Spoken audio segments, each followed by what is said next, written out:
You are listening to Sustainability 101, a collaboration between Warin Lab and Green World Foundation.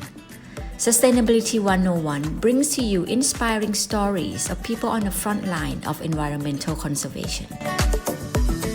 This program is part of Warin Lab Contemporary Podcast, a podcast that explores art and sustainability.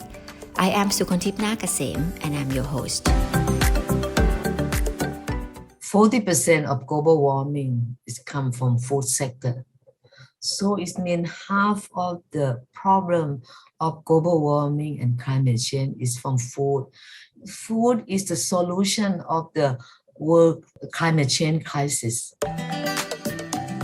Wallapa van Willenswaard is a managing director of Garden of Fruition, a company that conducts a course on social enterprise and consumer education activities. 17 years ago, she founded a social enterprise, สวนเงินมีมา that published books about spirituality and life philosophy. The organization aims for social development to promote the inner potential of humans.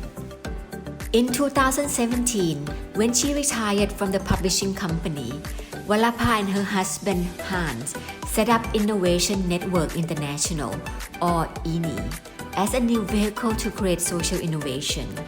Through her work with INI, Wallapa is known as a pioneer in alternative agricultural movement. Her organization INI works on 4 different programs. 1. Publishing books to create mindful consumers. 2. Driving integrated food system to promote sustainable food chain. 3. Enabling the collaboration between different parties to create better health for communities. And lastly, training entrepreneurs to develop social responsible mindset. In this episode, Vivi Siriporn Sriaram speaks to Wallapa on her social innovation project that guarantees the farmers return on their annual produce. She also discussed the idea of food citizen, as well as her undertakings to promote healthy living through alternative agricultural movement. Here's the conversation. So the reason you start to work with farmer and have the guarantee system, why is that? What was the problem before? Could you share how it was like 20 years ago before you start this idea? We thought that we only 2 of us, don't want to cook.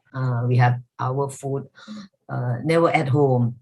But just for a few years, I feel it's empty. It means that you need to do something. And we are not quite certain after we publish some book.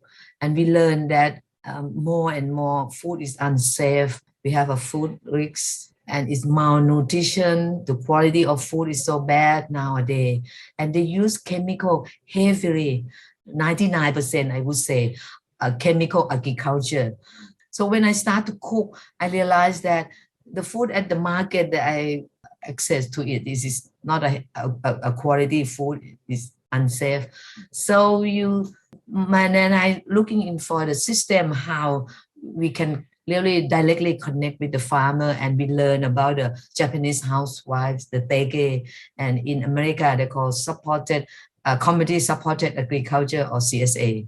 So that's why we become visit our farmer, and then we have a talk for half a year until we can really set up, we call CSA, CSA is a kind of membership system.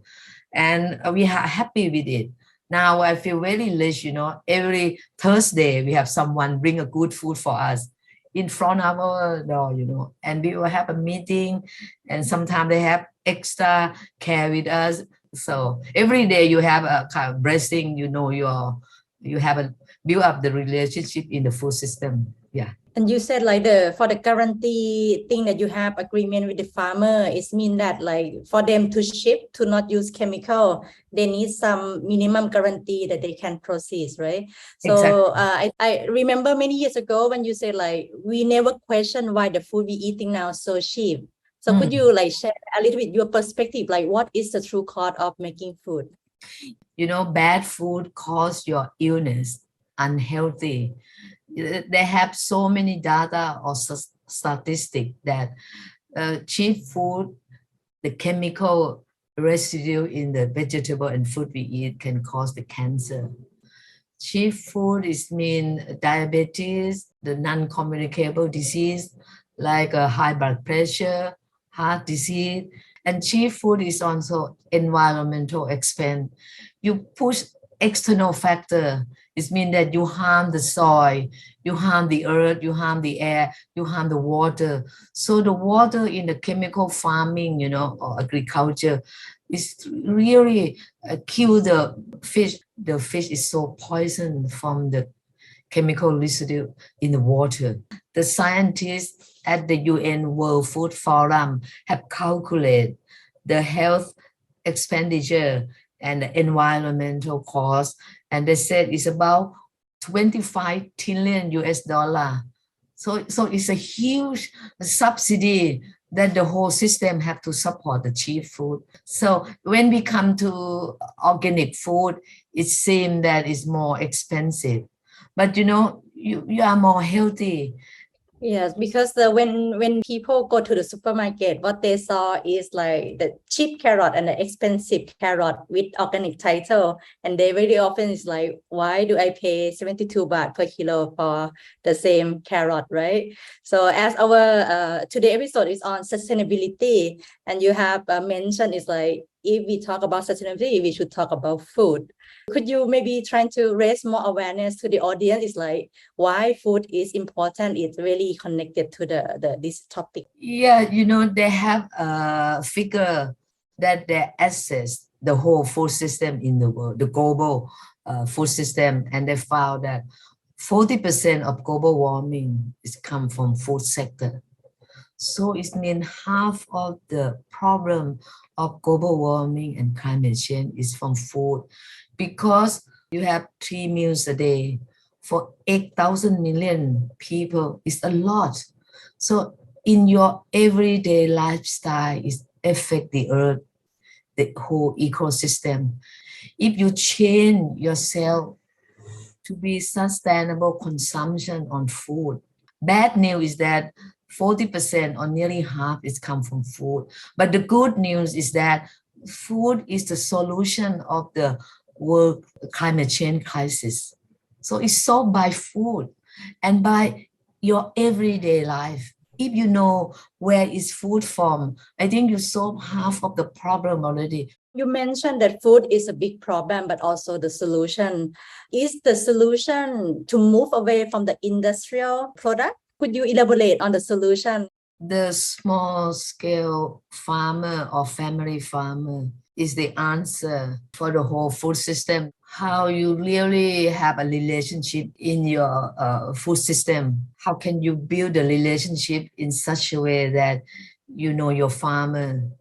And I often say that if one consumer know your farmer, the whole food will change. And the small step that you can do, family learning about food is very important. I often challenge the young people, can you cook food 1 meal a week? Try to cook your own food, not buy from the convenience store, the frozen, and you put into the microwave. But when you start to cook, please take care about your ingredient. So then they ask me, where is the farmer market? Where is the green market? How to recognize the organic food at the shelf on the supermarket? So they start to interested in the green shop, organic shelf of the supermarket, which is more than when I started 20 years ago. Hardly you can find the organic food on the supermarket shelf.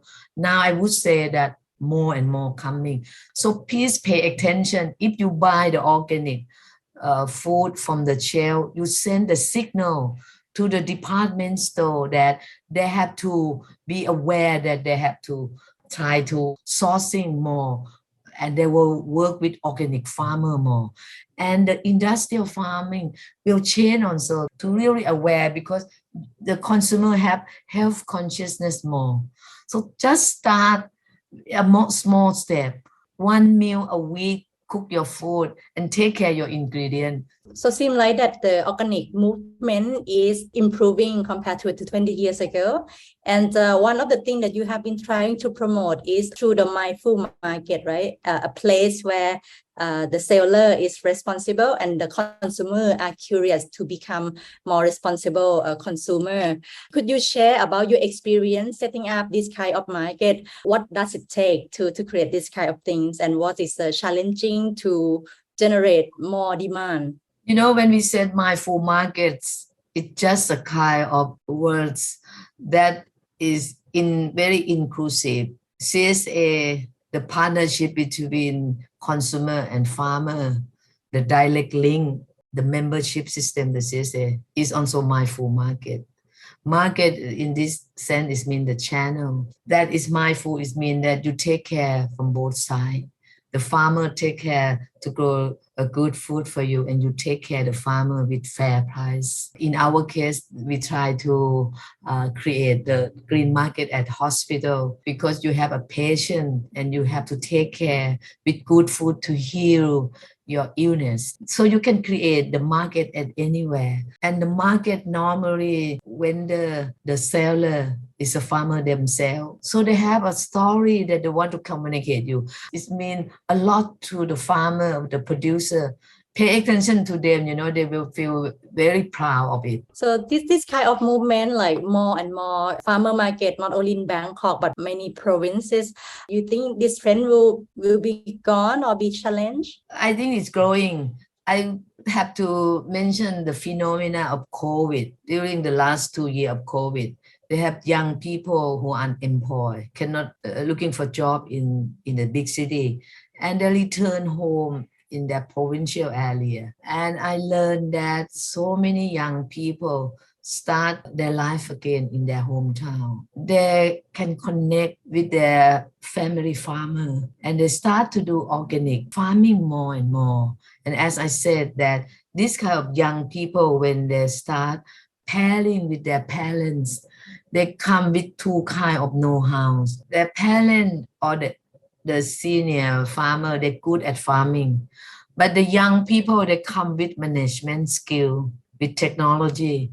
And I learned that now a lot of organic products that come from these young people who start their life again in their hometown become widespread in the social media.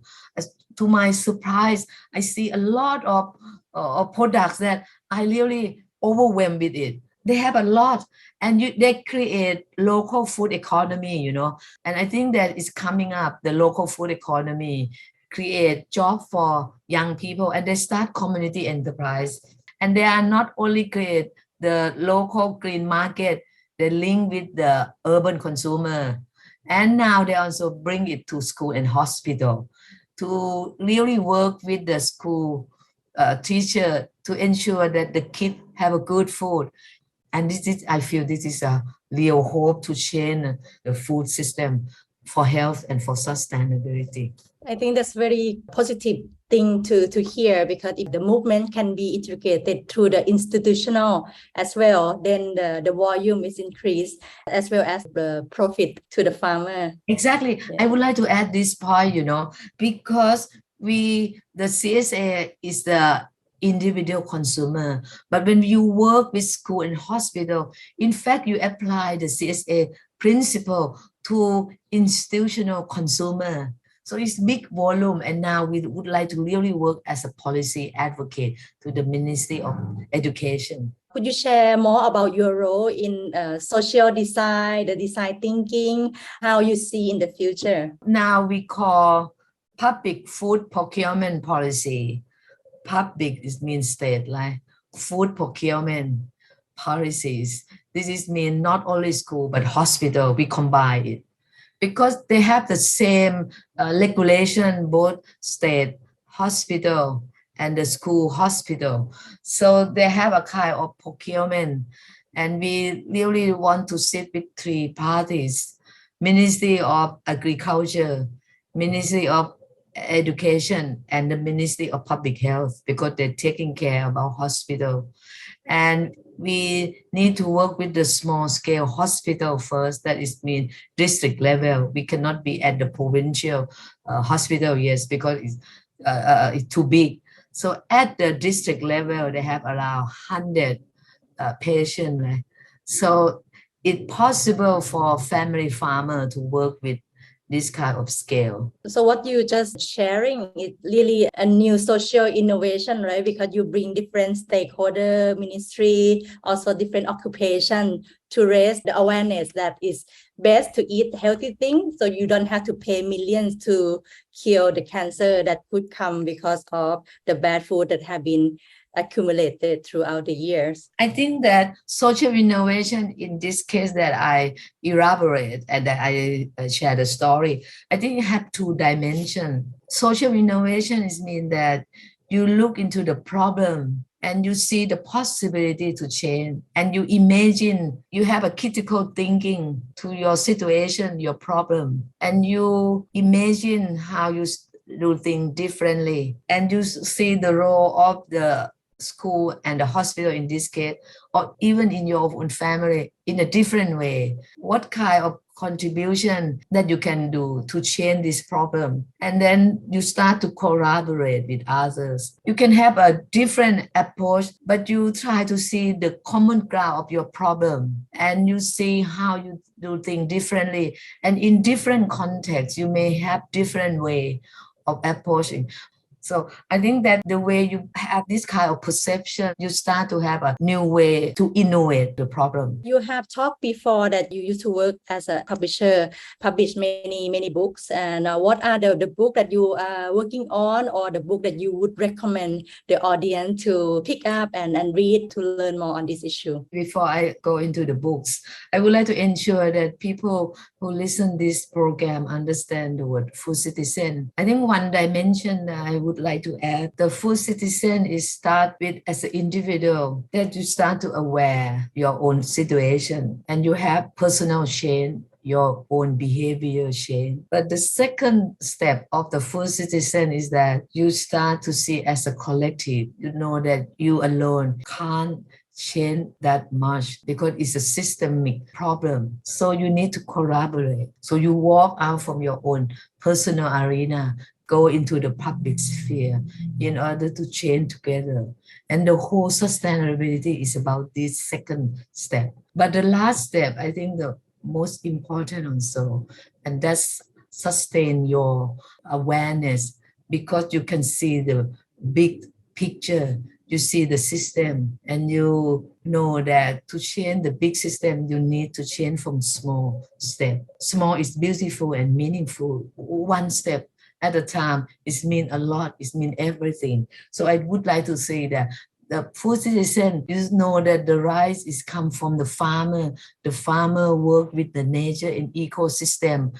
You see the whole cosmology in your bowl of rice. That is mean you see the system. Now back to the books. They have so many books that we published, nearly 300 titles now. But I would like to touch on the most recent one, is the one Design When Everybody Design. More and more after 20 years of social enterprise, I think that we need to start a new enterprise we call Innovation Network International. We need innovation. With our existing problem, we cannot do the same approach anymore. So Design When Everybody Design is about capacity, to see the capability, right? Like Amartya Sen and another Martha Nussbaum said, the capability. And the other books, I think, Politics of the Everydays. This is about food. And the third one is The Life After Capitalism. Yeah, so many books, but I think that I would like to mention the last title, Livable Proximity, because we become an urbanization, right? And half of the world now in the urban area. How urban and sustainability, because the more urban, the more it's unsustainable. But this book have some clue how to make urban village, how to be 15 minutes city by walking, by bicycle. Don't try to bring your kid to the far away school. Within 15 minutes, you have school. Within 15 minutes, you have a grocery. 15 minutes, you have hospital. And that urban can be, again, the momentum of sustainability by being a 15 minute. Apart from being a mindful consumer who knows about the food we consume, a simple way that we can start making the change is to buy organic product. The money we spend speaks volume about the change we need from our food system, which will ultimately benefit our own health and longevity.